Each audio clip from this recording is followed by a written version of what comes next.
Okay, so yesterday I was not feeling very well. So the video that I posted yesterday, it was actually from the day before that I had recorded, not intending to share it with anyone. It was just kind of like for my personal remembrance of said momentous occasion. But I felt really sick yesterday and didn't feel like I could record anything without sounding disgusting and feeling disgusting and looking disgusting and just having a general unpleasant attitude towards everything. Today I'm feeling better. Yesterday, I'm going to cover what I did yesterday, then I'm going to cover what I did today. Yesterday I went to school and I teched for Bye Bye Birdie, and I took 4 painkillers, all within the course of 2 hours.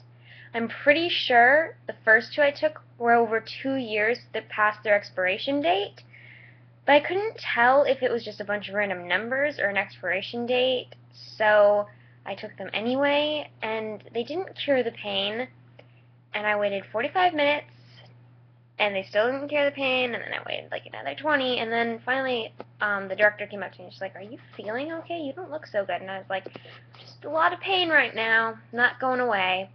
So she gave me 2 more painkillers, and I felt like I was kind of having an out-of-body experience. Like, I wasn't really high off of them. I was just really detached from all reality. Like, I felt like you see my hand here, and I felt like I was like slightly off. Like this is gonna sound really weird, but like my soul was off center, so it didn't line up correctly with my body.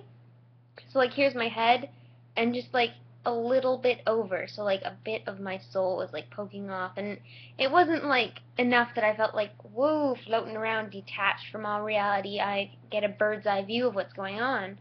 It was just like I felt off balance. It was weird. And so I went home early. I ran through the entire show, but then I skipped notes. I went home early, and I curled up in a ball and went to bed. Today, we had our first live audience, which was actually, it went really well. I just have to fix a few of my slides, so that's good. We're almost done with that. And I basically haven't really done anything except get into a fight with one of my friends about the patriarchal society we live in. I am a very strong feminist. I don't know if you guys have figured that out yet or not, if I've even told you. I don't know. Might have told you, might not have. I forget a lot of things. So, I'm a very strong feminist, and today, this guy, who says a lot of very sexist, racist, and homophobic things, said, "The purpose of dating is making out. If you don't make out, it's not a date." And everyone around him jumped on him and said, "No, that's not true." Someone jokingly said, "The purpose of a date is to make a girl feel special so that she wants to make out with you." Which, everyone laughed at, but I was noticing the use of the girl has to feel special to make out with you. Which, let's be honest here, guys, girls have emotions like that too. They want to make out with people. They go, "Oh, that is one attractive ass." They check people out. They have sex fantasies too. It's natural. It's hormonal, raging madness, and natural. So I got kind of upset that it was like, oh, only guys want to do the making out on dates. Because it's like, no. You go on a date with someone, you might want to make out with them.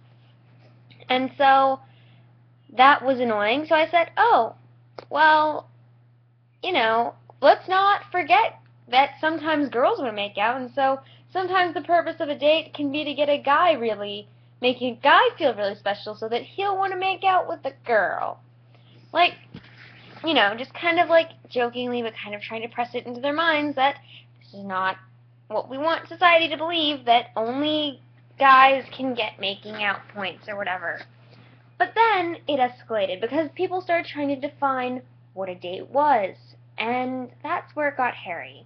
and gross. A lot of people said a date is when the guy pays for everything, and you have to leave the house and do something that requires money, which pissed me off a lot, guys. I got really mad. I was like, no, a date can be whatever two people define it as. It can be a stay-at-home movie. It can be whatever.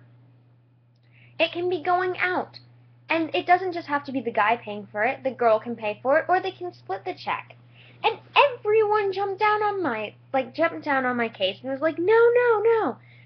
That, no one splits the check. That's just so rude. Ugh.